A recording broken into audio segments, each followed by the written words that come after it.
Tom Gores finally speaks to the public. What did he have to say? And what he had to say, was it good enough? We'll talk about that in today's episode of the Locked On Pistons podcast. You are Locked On Pistons, your daily Detroit Pistons podcast. Part of the Locked On Podcast Network, your team every day.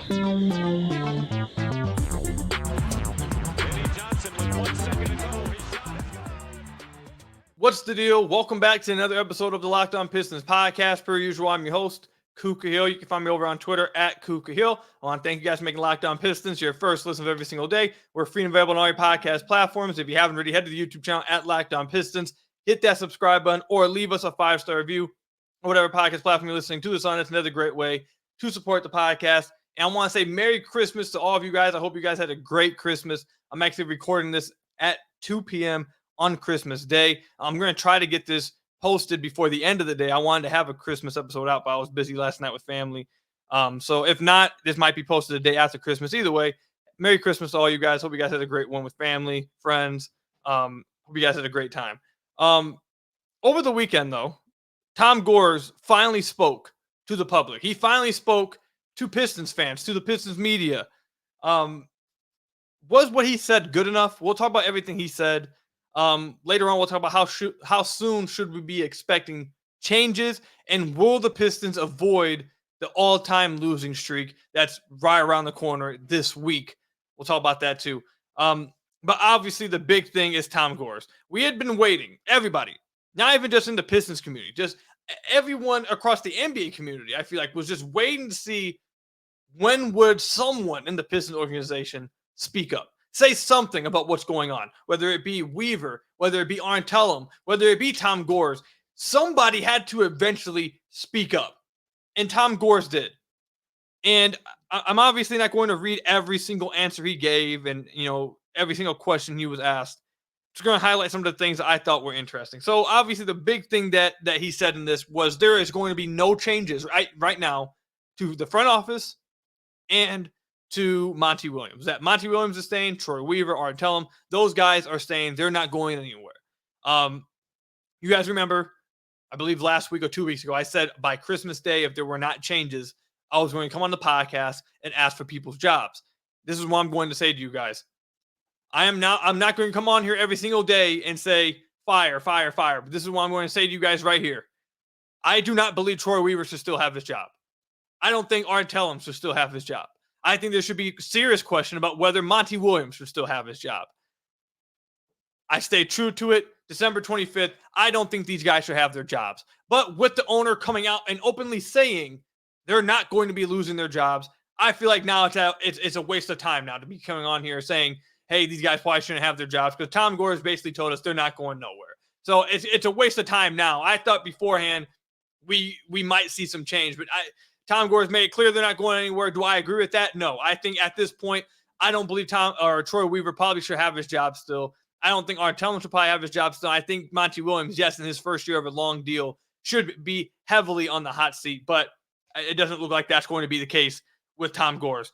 The other thing that Tom Gores said, and something that we've been hearing from the Pistons front office way too much, and I don't think everything Tom Gores said was bad. We'll get into some of the other stuff I thought was okay. But him and Weaver, they keep talking too much about cap space. He says here, I think the thing that probably can't be seen right now is that we cleaned up a lot of stuff with our player contracts in the last 2 years. One thing that's been on my mind within all of the losses that we still have a very good future. And they go on to talk about how they cleared up cap space. And he said, number 2, we have set ourselves up in a way that the contracts are flexible. It's been 4 years. They cannot continue to point out the fact they were able to shed Blake Griffin's contract and how they were able to take what the cap situation was the year before Weaver was hired and what it is now and take that some big victory lap. Because of 2 things. One, it's not that hard to do. They traded away Drummond for nothing, for basically nothing. Now, I don't know how much his value actually would have if you didn't want just expiring contract, but they just got rid of him for nothing so they could just get cap space to the Cavs. Did the same thing with all their other players. That was not a hard concept to do. That was not like some, next level GM moves. With Blake Griffin, you just bought him out. Like you just bought them out. And after 4 years, all of those guys' contracts would have been off the table anyway. So even if you would have not done anything, if you would have done nothing with the contracts, as of right now, those guys' contracts would have been cleared off and you would have been in the same spot you're in right now.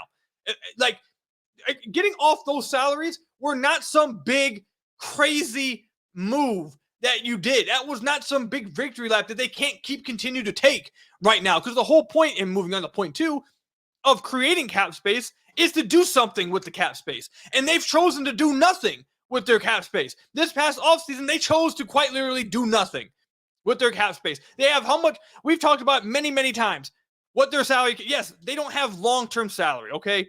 Yes, they're long-term salary-wise, yeah, they're freed up. But as of right now, they have $20 million tied up in Joe Harris, who is unplayable. That's not a good contract to have if you're not going to get nothing with it. That's somebody who's not playing. You have $25 million tied up in Marvin Bagley and James Wiseman. You just gave Isaiah Stewart a 4-year, $15 million extension, which I know a lot of Stu fans think were a really good extension. But I think after how you've seen the team play this year, you at the very least should have done what I said in the offseason, which was wait till this upcoming offseason where he's a restricted free agent and wait till then to pay him and see what his market actually was. So you have all this stuff with the salary cap, along with Monty Morris not playing. That's $9.8 million of salary that's also just not playing. So yes, they have long-term cap flexibility, but it's not like their contracts on the roster right now are helping them. They have a ton of salary that's just unusable for them right now. That's not impacting anything. About $45 million of cap that just is basically incapable of helping you win games. That's not a good cap situation. And the whole point, again, of having open cap and having cap flexibility is to do something with it, and they've chosen to do nothing with it. So stop taking victory laps about clearing up cap space. It was not that hard of a thing to do. It was not. I promise. It's not this big deal. It's not. The next thing that Tom Gores said that I just really did not like seeing was that, again, is what we mentioned at the beginning, is that he's not making any changes to the front office and that they have a plan. And I know later on, I'm about to get to it, but it kind of felt like he was going back and forth between, there's going to be some change, and also saying to the team or to the fan base, be patient. There's more be patient kind of ideas. We have a plan. We're sticking to it. Troy Weaver is going nowhere. Monty Williams is going nowhere. We have a plan. We believe in it. We think we can get things done. That's basically telling the fan base, be patient. It's coming. Hey, 26 game losing streak. Hey, breaking the all-time losing streak. Doesn't matter. We have a plan. Just trust that we have a plan. You're basically telling them to be patient. And I very much did not like that at all. I don't understand how Troy Weaver, and again, I don't believe I'm being unfair by saying this at all. You're on a 26 game losing streak. I don't think anything's unfair at this point. So miss me with that. I think at the very least, he should have said that there is consideration of Weaver, or he's on a hot seat, or he has to get things done, or I'm looking at it. This is not how I wanted it to go. I'm looking at him carefully right now. Like something along those lines. Not basically guaranteeing his seat's safe. Not basically guaranteeing that Monty Williams' seat is safe for the rest of the year. I don't know how you can say that on a 26 game losing streak. The other thing that Tom Gores said during this interview was he basically guaranteed, he said that there will be changes. And when they pressed him on when these changes are coming, he said in the near future. Now, that is a good thing to me. There's only two things Tom Gores could have done, in my opinion, when he came out and spoke. Either one, he comes out and he says that Troy Weaver and Monty Williams are fired. That's one option. Either Troy Weaver and Monty Williams, they're fired, they're gone. That was one of his options. The only other option he could have done, if he wasn't going to do that, was say they're going to make some changes and say that they were going to do some things in the trade market. And that basically is what he said. And again, like I said, I'm cool with that. I'm happy with that because I think you cannot continue to truck out this team every single day, act like nothing's wrong, and just continue to go about you go about your day every single day the same way. This team's sinking. They need big changes. There's two issues I have with that, though. While I'm happy he said that there seems to be changes coming in, quote unquote, the near future, there's two problems with that are going to come up now. One, like I said earlier, throughout this entire interview, it felt like he was saying be patient while also saying, we acknowledge that changes need to be made.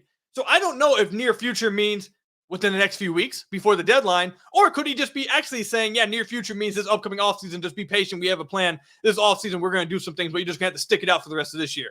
And if that's what's happening, if they're just sticking it out the rest of this year and not doing anything, and they're talking about this offseason, that's just catastrophic. That's just unacceptable, dude. That would be insane. So I hope that's not the case. That's first.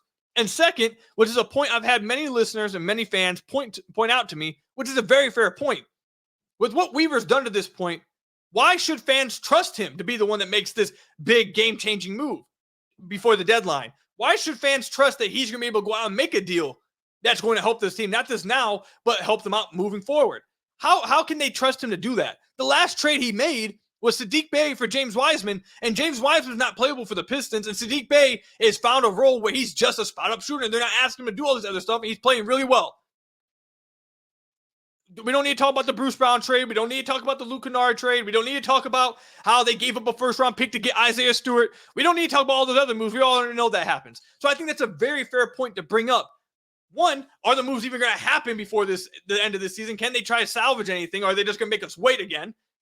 And also, too, why should anyone trust that Troy Weaver is able to make a move that is worth anything, that is not going to cripple this team?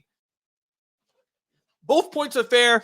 To be honest, this is what I'll say to end off what Tom Gores, his interview. I'm happy that he came out and spoke up. I'm happy that he came out and faced the music and took accountability, because he did take accountability in this. Multiple times he said, we wanted to be better this year, and they haven't. That's on us. That's on me. That's on Troy. He said that. So I'll give him credit for that. He took accountability. I'll say, but other than that, I'll say this. I don't think there was much he could have said to win over people and make people satisfied with what he said outside of firing Troy Weaver and or Monty Williams and or Arntellum. There wasn't going to be much he could have said besides doing that. And the fact that he went out of his way to say those guys are not going anywhere, that really made a lot of people mad. So I don't think he was in a win-win situation, a very, good situation with whatever he said, if he didn't say one of those guys were going anywhere. And then this will be the last thing I say actually here, and then we'll wrap it up. He said that, when people are chanting sell the team, that's ridiculous, because aside from winning, we're very active in the community. That's just an insane thing to say. That is one of the most ludicrous things I've ever heard. It's like for example, it's like when sports panels or sports analysts criticize a player, like Russell Westbrook. When someone criticizes Russell Westbrook and then he comes in the post-game presser and he says, well, I'm a great man. I'm a great human being. I have kids. I have a great wife. I do great things in the community. Bro, no one's talking about that. No one cares. No one's questioning whether you're a good person or not. No one's talking about whether you do community service or anything. We're talking about what we're seeing on the basketball floor. You're not doing stuff. Same thing with Tom Gores. You're the owner of a basketball team. No one's questioning what you're doing in the community. It's not that no one cares. Actually, it really is, honestly. No one cares at this point what you're doing in the community, how many basketballs you donated to a school. That's not what you're an owner of a basketball team. Aside from winning is the whole point of being an owner of a basketball team.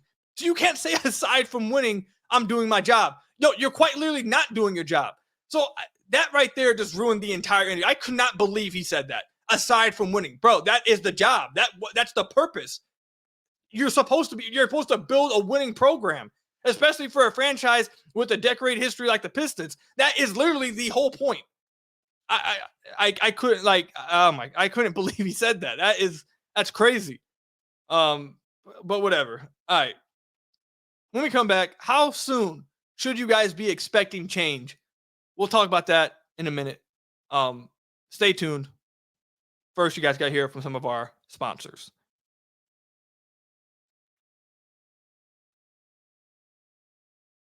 So I want to thank you guys again for making Locked On Pistons your first listen of every single day. We're free and available on all your podcast platforms. If you haven't already, head to the YouTube channel at Locked On Pistons. Hit that subscribe button or leave us a 5-star review on whatever podcast platform you're listening to this on. That's another great way to support the podcast. We'll talk about some changes, when you guys should be expecting them, when they should happen. But there are a few other things from Tom Gores' interview. Some articles that were written that I want to talk about. First thing is, if you guys have been listening to the podcast over the last few days, over the last week or so, this is what I'm going to say to my listeners right now. When I say some things, there's some things that you guys need to read in between the lines about. And since it was confirmed and it was leaked out already, I can go ahead and confirm that this is what I was referencing over the last week or so, last week and a half. I believe in Omari Sankofa's article or James Edwards III article, one of the two, about Tom Gores' interview. I'm sorry, I don't have it in front of me right now, but I believe it was one of those two. Basically confirmed that Tom Gores met not only with Weaver this past week, but met with Cade Cunningham earlier in the week. And I can confirm that I had known about this meeting that Cade sat down with Tom Gores earlier last week. And you guys, if you guys want to know what I have heard that it's about, what was said, I'd just say to you guys, I can't come out and say outright. I would just say to you guys, go listen to the last week's worth of podcast and read in between the lines. That's all I can say to you guys. But I was aware of it. And again, read in between the lines of some of the things I say on here. So I think it's a good thing that they're meeting with Cade. I think it was a good thing he sat down with Cade. And I hope some things come after sitting down with Cade. And sitting down, I believe they said also Jalen Duren. I hope that something comes of this. Something has to come of this. Especially at this point of the season, where they're at. Something has to happen. They lost losing that game to the Utah Jazz was just pitiful. That should have been the day that everybody, I don't know how people didn't, I'm not going to lie to you, I don't know how changes within the organization didn't happen after that. I don't understand how they can look people in the face and say no changes need to be made. They're about to be the worst team in NBA history. There's no way people should be keeping their jobs, but whatever. Maybe I'm being unfair. Maybe I'm being unfair by saying you shouldn't be the worst team in NBA history, but whatever. How soon should everybody be expecting changes? Well, and when I say change, I mean trade market, because that's what Tom Gores was basically referencing in his interview, that they're going to be active in the trade market. The beat writers have leaked out and also reported multiple times that they're looking to make a splash in the trade market, whether it's 1, 2, or even 3 moves, whether it's one big move, that they're going to be very active in the trade market. Whether that ends up happening before the trade deadline or this offseason, apparently, they are going to be active in the trade market. I'm going to hope and pray. And I believe, based off what Gores said at the end, that it has to be happening pretty soon before the deadline, that they're going to be making at least 1 or 2 trades before the deadline. It's not going to be an offseason thing. And if it's an offseason thing, everyone just lose hope. It's over with. I'm sorry. I'm sorry to tell you guys that, but if that's what's happening, it is what it is. If it is going to happen before the trade deadline, these are the dates that everyone needs to be paying attention to. I believe December 15th was the first date when the free agents from this past year can be traded. I believe the next date is either January 15th or January 17th, when guys who I believe signed extensions or something of the sort like that also become available and can be traded. So I believe after January 17th, literally anybody can be traded under no restrictions kind of thing. I don't think that will stop the Pistons from being active. And could there be a trade that happens between now and January 17th? Absolutely. A guy that I think everyone should be monitoring, Tobias Harris. I think he's a real option. But I also think there's some guys that maybe aren't being. Actually, let me not think. I know that there are some guys that aren't necessarily in the big reports or in the big trade rumors that the Pistons are interested in and that they could go after. And again, you're probably not going to hear about it. And it wouldn't shock me at all in the next few weeks. You guys hear the Pistons trade for somebody that we haven't even talked about, that hasn't been in the news. It wouldn't shock me at all if that's what ends up happening. It is 100% correct that the Pistons are very active right now in the trade market. They are looking at multiple moves. Whether they actually pull the trigger on something, who knows? That's been the biggest. I mean, that's why this front office, I believe, another one of the reasons why they should be gone, why they should be losing their jobs. Because there's there's not just two, but there's many different reasons or ways to look at a front office and say they're failing. One is making the wrong moves. Obviously, making the wrong moves ends up getting you canned. The other thing is, which is another situation that may be happening in the Pistons front office, is having too many different plans. Instead of having one concise, agreed upon plan, you have multiple different voices and you don't really have a plan. When you have multiple plans, you don't have one. You don't have any. If you have one plan, at least if you get fired on that one plan, at least you saw it through and you gave it everything you had, and it just didn't work out. You can live with that, to be honest. when you have multiple different voices, multiple different plans, that just means that you don't really have one plan.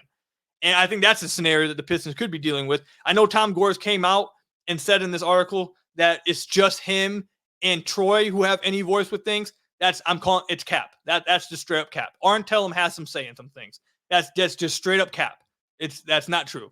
It's not true. I know he's trying to take accountability and put it on him and Troy, the public people, the people everyone sees, the faces of the organization, whatever. I get that. You want to take accountability. You don't want to push it on anyone else. That's cool. But the truth is, that's just not true. Arn has some say in some things. He definitely has a voice. So that's another thing. But what I'm trying to get to is another way you can get yourself canned is being too scared to do anything. And that's where the Pistons have found themselves the last year. They have been too scared to pull the trigger on literally anything. They were too scared to pull the trigger on any free agents. They were too scared to pull the trigger on any kind of big-time trades, any kind of trades that involved moving on from somebody maybe that the fan base likes, maybe moving on from someone that the fan base wouldn't have liked seeing go, maybe moving on from a guy that maybe you really liked, the front office really liked, and wanted to have to move on from him to get something that helps the team more. You have to make moves. You have to take risks. That's the only way you can build a basketball team. And this team has not taken any risk. They didn't sign any free agents. They haven't moved anybody. The only trade that they've made that maybe could be considered a risk in this contest, it definitely was a risk, but in the context I'm talking about, was the Saddiq Bey for James Wiseman trade. But it wasn't even a risk in that context I'm talking about. It was really a risk simply because James Wiseman isn't good and Saddiq Bey at least has a role in the NBA moving forward. That's why it was a risk. You were taking a chance on a guy that maybe was going to be out the NBA in 2 years, where you're giving up a guy who definitely is going to be a role player at least for the next 5 to 8, 10 years. That's what the risk was. That not the risk I'm talking about, but that's what gets you canned. And that's where the Pistons have been at. They're too scared to do anything. And whether that's because they have too many plans, they can't decide on just one, or if they're literally just so they have such PTSD over Blake Griffin's trade that they just don't want to do anything else. Whatever it is, that's what's killing them right now. So how soon should a change happen? It should happen immediately. I was saying that it had to happen by Christmas, and it's Christmas and it hasn't happened. So every single day that passes by is a day too late that you should have been made a change. That's where I stand. Every day that passes after Christmas is a day too late. January 17th, after then, it probably becomes even more likelier that a trade happens. And I just pray that by the deadline, there should be multiple moves that happen. But I would be shocked. I'm going to tell you guys this right now. I would be absolutely shocked if a trade is not made within the next 3 weeks. I would be utterly shocked if they allowed this team to break the losing streak record, continue to lose after it, and extend the losing record, and not make any moves.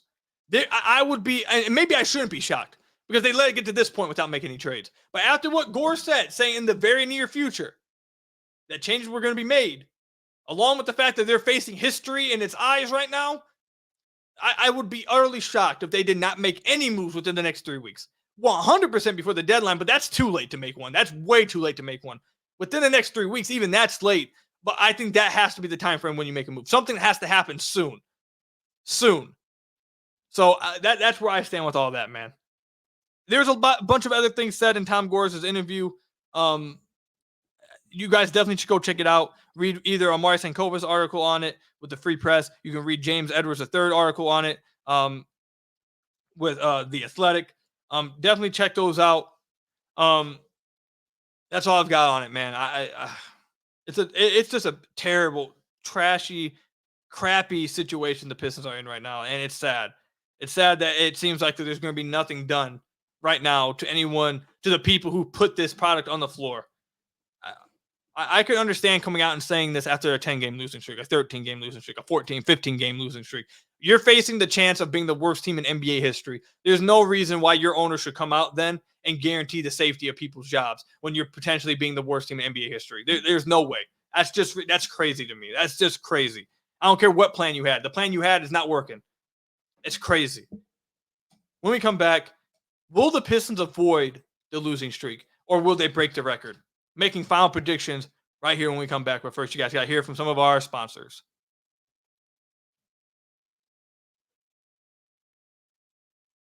So I want to thank you guys again for making Locked On Pistons your first listen of every single day. Free and available on all your podcast platforms. If you haven't already, head to the YouTube channel at Locked On Pistons. Hit that subscribe button or leave us a 5-star review whatever podcast platform you're listening to this on, that's another great way to support the podcast.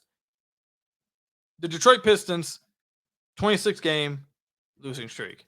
They are 2 games away from tying the losing streak record. They are 3 games away from breaking it. And by the way, I didn't know this until just now, or not just now, but like yesterday, I think it was, or 2 days ago. The Pistons already broke the single season losing record. Like, most losses in a row for a single season, they already broke that. They broke that with the last loss. Now they're competing with the through 2 seasons losing streak, which happened to, I believe, the 2013 Philadelphia 76ers. They ended the season on a losing streak, then started up the next season on like a 5-game losing streak, and that extended to like 28. That's what they're competing with. The single season one, they've already broken that one. That one's already, Detroit Pistons put the banner up, single season losing record. They won it. They broke that one. Will they avoid the 28-game losing streak record through 2 seasons and just 1 season doing it? Well, this is what their schedule looks like. Brooklyn, Boston, Toronto. Those are their next 3 games. If they lose those next 3, they will be on a 29-game losing streak and they will have broken the record. The only game that I think the Pistons have a chance at winning, if they don't win this game, I don't really think they have a chance to win any of these games. Let me say that, because they haven't been able to beat anyone, so I don't expect them to beat anyone. But their best chance, I think, is Brooklyn at home tomorrow at 7:00 on the 26th of December. That's their best chance. They're at home against a Brooklyn Nets team. Mikal Bridges had been struggling. Now, he did have a great game against them on the 23rd, so maybe that snapped him out of his struggles. But he's been struggling over the last like 3 weeks, so maybe that was just a one-off. They're at home against Brooklyn. I think that's their best chance. They're not beating Boston in Boston. That's not happening. And I don't think they're beating the Toronto Raptors. The Toronto Raptors pose an issue for the Pistons that they just don't have an answer for. And it's the fact that they have so many big wings. Pascal, Scotty, OG Anunoby, and they have good big men. Teams like that, actually, any team in the NBA pose problems for the Pistons, but especially teams who have wings like Scotty, like Pascal, like OG. They are going to really cause issues for the Pistons. Last time they played the Pistons, Chris Boucher, Precious Achiuwa, like those guys were even causing the Pistons issues simply because they are bigger than the Pistons' wings. And then that's not even speaking about Jakob Poeltl, who had a tremendous game against the Pistons last time they played. So I just don't think they, matchup-wise, again, like I said, 26-game losing streak, the Pistons don't match up with anybody good. But I think they especially don't match up well against the Raptors. I think the Raptors are going to destroy them. And last time they played the Raptors, let me scroll up. When was the last time they played the Raptors? Yeah, last time they played the Raptors, they lost by 30. So, like, I think they're going to do the same thing to them again. They just don't have the personnel to match up with them. And they're not beating the Boston Celtics. So their best possible chance is against the Nets. And they were within 2 in the third quarter this past on the 23rd against the Nets. And then they just fell apart like they always do. So I think that signals that they could try to push the Nets to the brink. So I think that's their best chance. If they don't beat the Nets tomorrow, it's over with. They're breaking the record, and I think they could even move it forward. Like, I think they're going to lose to the Rockets on the 1st. I think they'll lose to the Jazz on the 3rd. Definitely the Warriors on the 5th. Nuggets on the 7th. Kings on the 9th. If they don't beat the Nets tomorrow, I think their next possible win is the Spurs. And that would be, so what was this? 27, 28, 29, 30, 31, 32, 33, 34. That would be hoping to stop it at 35 straight losses. This is why I'm going to wrap up the podcast, man. Do I think they're going to break the losing streak? Yes. I think they're going to break it. I think they're going to get to like 33 straight losses before they get a win. And I think even at that point, it's a chance they don't even break it at that point. I think it could go even longer. That's how bad this is. This is where I'm going to end this. I promised you guys I was going to do this. I'm going to look directly in the camera when I say this. This team is on a 26-game losing streak. It is very possible that they are going to go above 30 straight games lost in a singular season. The all-time record is through 2 seasons. The Pistons are going to do it in 1 season. The Pistons are going to do it within the first 2.5 months of the NBA season. We are not even halfway through the NBA season. Are we even technically a third of the way through the NBA season right now? If we are, it's just barely. Not even halfway through the NBA season, the Pistons are about to break the record. They are competing with the 1973 Philadelphia 76ers as the worst NBA team of all time. The NBA has been around for nearly 100 years. They are competing for that. That's where this team is before the halfway point of the NBA season. Before the NBA season just started 2 months ago. And they are already breaking losing streak records and competing for the worst team in the NBA of all time. Tom Gores, the fact that you did not put Troy Weaver on the hot seat, the fact that you did not take away his job title, or at least come out and say that he is on the hot seat, or reference the fact that he needs to turn this around immediately, or he is going to be moved off of, that is a spin in the face to all Pistons fans, I believe. Troy Weaver, what you've put on the floor for the Detroit Pistons this season is a spin in the face to all Pistons fans across the world. It's not just in Detroit. I've spoken. There's many Pistons fans that listen to this podcast across the world, everywhere. Pistons are a loved franchise across the world. They are a well-decorated franchise with 3 championships in the back-to-back in the 80s and 1 in 2004. They made 8 straight Eastern Conference Finals in the mid-2000s. It doesn't even feel like it was that long ago that they were on top, but it really has.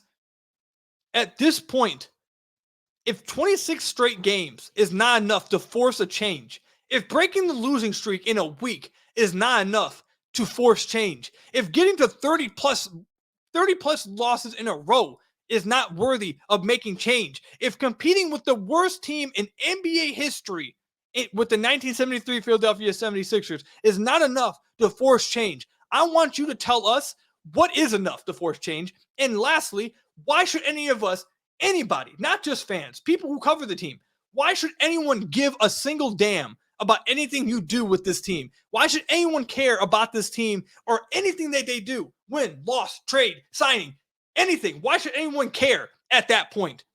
Because you told everyone else you don't care about them through 30 games. Why should anyone care at that point? Why should anyone believe anything that comes out of your guys' mouth? Why should anyone trust anything you guys even do at that point? If at that point, that's not enough to force change.